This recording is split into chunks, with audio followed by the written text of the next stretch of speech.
Let's be honest, every gardener dreams of pulling back the mulch in their raised beds and finding rich, dark soil crawling with earthworms. They're nature's soil engineers, aerating the ground, boosting fertility, and breaking down organic matter into the most valuable resource your plants could ever ask for. But here's the reality most people don't talk about. The very practices we think are helping our gardens can actually wipe out the worm population. Today, we're going to look at 6 common mistakes that kill earthworms in raised beds, and how you can fix them before your soil goes lifeless. Stick with me through the end, because if you correct these, your raised beds can become earthworm sanctuaries overflowing with life. One of the fastest ways to drive earthworms away is by dousing your raised beds with synthetic fertilizers. These products might give your plants a short-term boost, but they create a toxic environment for the soil food web. Earthworms thrive on organic matter and beneficial microbes, and, synthetic inputs disrupt both. Instead of chemical fertilizers, switch to compost, worm castings, or natural amendments like alfalfa meal and kelp. These not only feed your plants, but also support the microorganisms that make soil a healthy home for worms.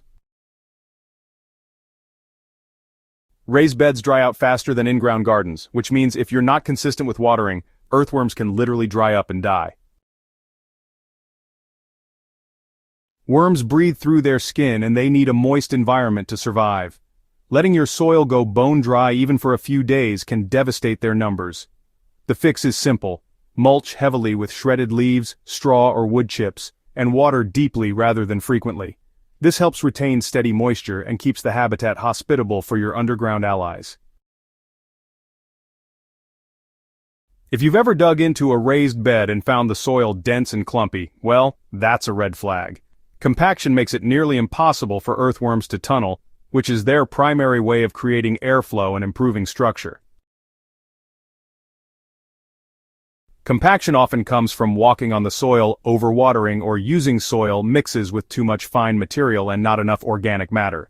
To loosen things up, make sure to regularly add compost, incorporate coarse organic matter, and never step inside your raised beds. Over time, worms will return and rebuild the natural structure themselves. It might feel good to spray away aphids or beetles, but the truth is, most pesticides don't discriminate. Those chemicals seep into the soil and kill or repel earthworms just as easily as they target insects above ground.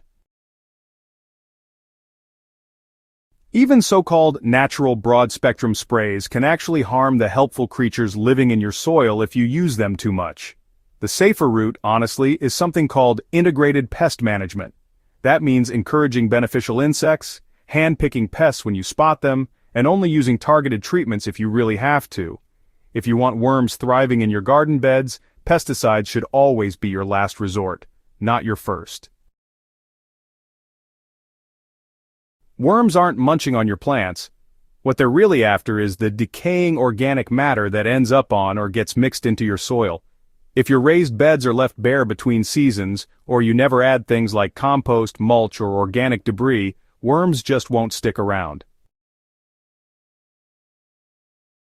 They'll just move on to places where there's more to eat. The real solution is to feed your soil all year long. In the off-season, you can grow cover crops, chop and drop them, or top-dress your beds with stuff like kitchen scraps, grass clippings, or even fall leaves. By keeping a steady supply of food, you make sure your worm population grows instead of shrinking. So, earthworms actually prefer soil that's just a bit acidic to neutral, usually somewhere between 6.0 and 7.5.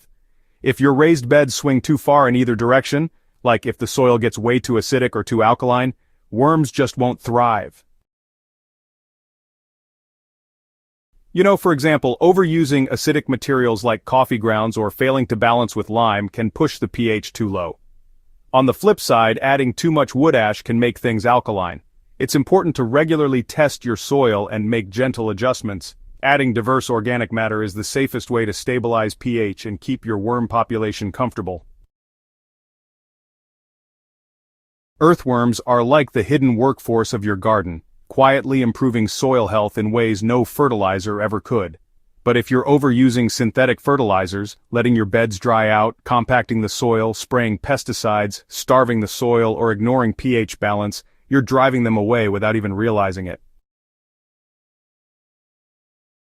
The good news is, every one of these mistakes can be corrected, and once you do, your raised beds will come alive with wriggling activity, healthier plants, and higher yields. If you found this guide useful, make sure to subscribe to Botanical Bliss for more practical gardening wisdom, and share this with a fellow grower who wants their soil teeming with life. Together, we can build gardens that work with nature, not against it.